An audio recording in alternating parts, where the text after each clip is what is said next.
Activity 3, mini store billing and your stock alert system. The problem is a small school canteen wants a console application that can handle one customer transaction at a time and then continue to the next customer if needed. The cashier enters the customer name, item code, quantity ordered, current stock, membership type, and payment type. The switch statement must be used to convert the item code into an item name and price.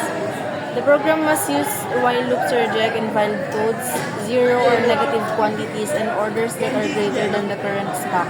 After computing the subtotal, the program must use else if and logical operators to decide the proper discount, extra fee, or promo.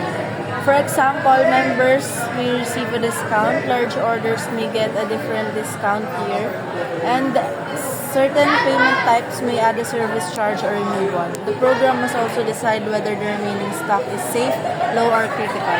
The cashier must be able to process many customers using a do-while loop to finish each receipt. Use a for loop to print a border receipt marker or warning bar made of characters. So the required features is to use scanner for all transaction inputs, use switch to assign item name and price from an item code, use while loop for input validation and stock checking, use else if for discount tiers and stock status, use logical operators to combine member quantity and payment conditions, use do while so multiple customers can be processed continuously, use a for loop to print a receipt border or stock warning pattern, display item name, quantity, subtotal, discount or fee, final total, remaining stock, and stock again. So here's the code. Ay, kasi yung code pala. No mo muna. Ayan pala. Here, canteen transaction Java, public class canteen transaction. We use do code to para malit or para after ng run ng code meron pa ulit pwede isunod. Next is the system out print enter customer name, and next is enter item code. You may choose 1 to 3. If the code is if we type a different character or invalid code, the system will show invalid code, enter item code 1 to 3. And then for burger, we have items here from the canteen. Item 1 is burger, item 2 is sandwich, and third item is juice. And my price then for burgers 50 pesos, 40 for sandwich, and 25 for juice. Next, after you enter the item, the next is you enter the quantity, kung ilan yung binili. And then, if mali yung, if out of stock,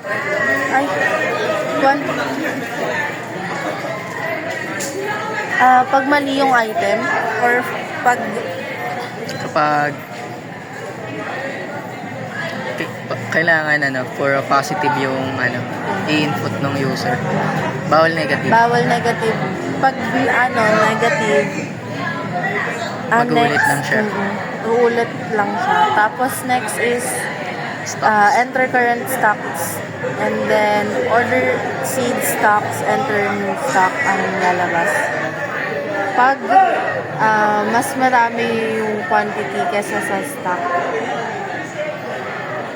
Next is membership type, if regular or member. The next is payment type, cash card or e-wallet. Next,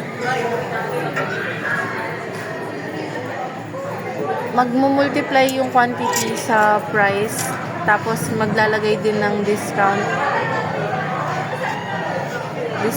fee and decisions. If yung quantity nung item is less than or greater than or equal to 5, ang discount is 15%. Ah, And then, kapag yung quantity is greater than or equal to 3, ang discount is 10%. Para to sa members.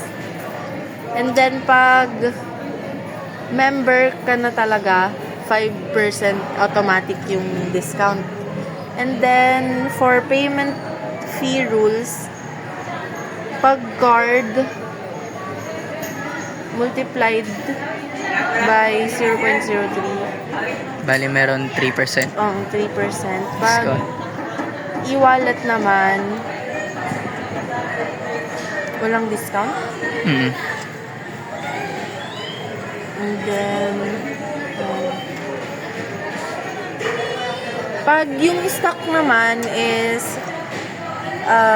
greater than 10, yung stock alert niya is safe. Then kapag greater than or equal to 5 is low na, mag-alert ng low. And then critical kapag wala nang stock. Then yung receipt, ito yung receipt order na mapiprint out after nung i-enter lahat ng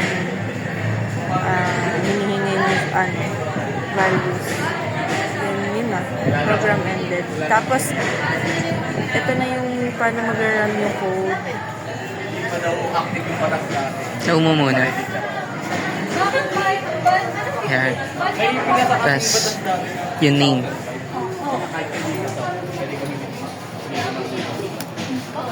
May Enter name. customer name, Jane, item code 123 Enter quantity. 8, current stock 8, member,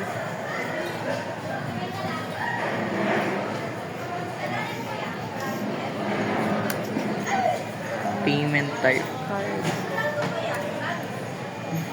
Tapos, after nun, lalabas na yung receipt ng canteen receipt. And, magpa-process ng other customer after if magsagot ng yes.